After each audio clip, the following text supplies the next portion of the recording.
Like అక్కర్లేదు, subscribe అక్కర్లేదు. మీరిచ్చే కామెంట్ మాకు చాలా ముఖ్యం. దయచేసి కామెంట్ చేయడం మాత్రం మర్చిపోకండి. వైఎస్ జగన్ మళ్ళీ ఆదాయానికి మించిన ఆస్తుల కేసులో జైలుకి వెళ్ళే అవకాశం ఉందా? జైలుకి వెళ్తారు, జైలుకి వెళ్ళరు.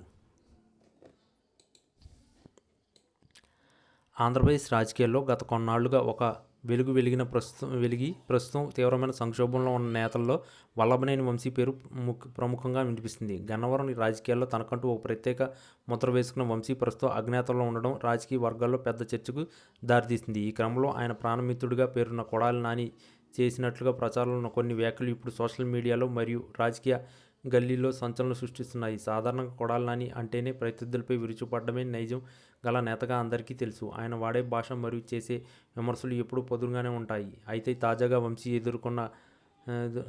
ఎదుర్కొంటున్న గడ్డు పరిస్థితులను చూసి నాని మనసు మార్చుకున్నారా అనే ప్రశ్నలు తలెత్తుతున్నాయి. రాజకీయాల్లో గెలుపోవటంలో సహజం, కానీ ఒక నాయకుడు కొంత గడ్డను వదిలి వెళ్లాల్సిన పరిస్థితి రావడం దురదృష్టకరమని నాని సన్నిహితుల వద్ద వాపోయినట్లు సమాచారం.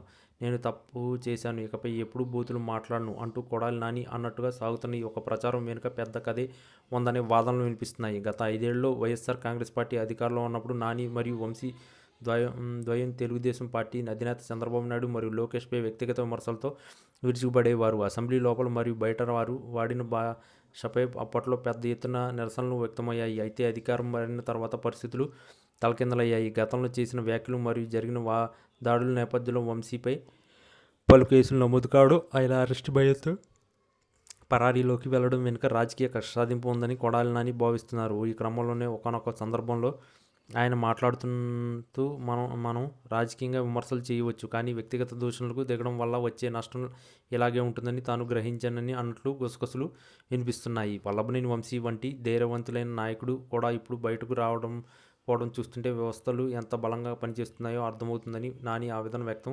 చేసినట్టు తెలిసింది. గతంలో తాము మాట్లాడిన మాటలు వల్లే ఇప్పుడు అంతటి వ్యతిరేకతను ఎదుర్కోవాల్సి వస్తుందని, ఒకవేళ తాను సమన్వయం పాటించి ఉంటే పరిస్థితి మరోలా ఉండేదని నాని పశ్చాత్తాపం వ్యక్తం చేసినట్లు రాజకీయ విశ్లేషకులు భావిస్తున్నారు. అయితే ఈ వ్యాఖ్యలు కొడాలి నాని అధికారికంగా ఎక్కడా ధృవీకరించలేదు. అయినప్పటికీ ఆయన తీరులో గత కొంతకాలంగా మార్పు కనిపిస్తుంది. మీడియా ముందుకు వచ్చి గతంలో లాగా రెచ్చిపోకుండా కేవలం అవసరమైన విషయాల మీద మాత్రమే స్పందించడం ఈ మార్పులకు సంకేతంగా కనిపిస్తుంది.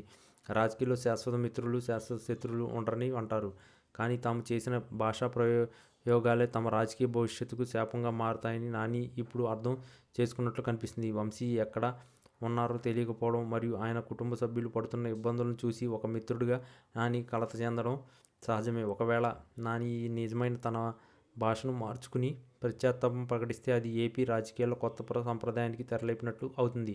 కేవలం విమర్శల కోసం కాకుండా ప్రభుత్వ బాధ్యతాయుతమైన నాయకుడిగా తనను తాను మలుచుకుంటారా, లేదా ఇది కేవలం తాత్కాలిక విరామమా అనేది కాలమే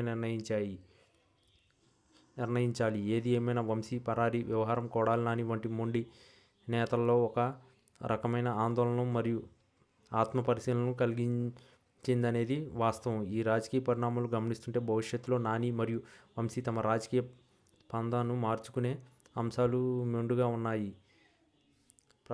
క్షేత్రంలో నిలబడాలంటే కేవలం మాటల గారడీ సరిపోదని, ప్రజలకు గౌరవం ఇచ్చే భాష కూడా ముఖ్యమని వారు గుర్తించినట్లు రాజకీయ వర్గాలు చర్చించుకుంటున్నాయి.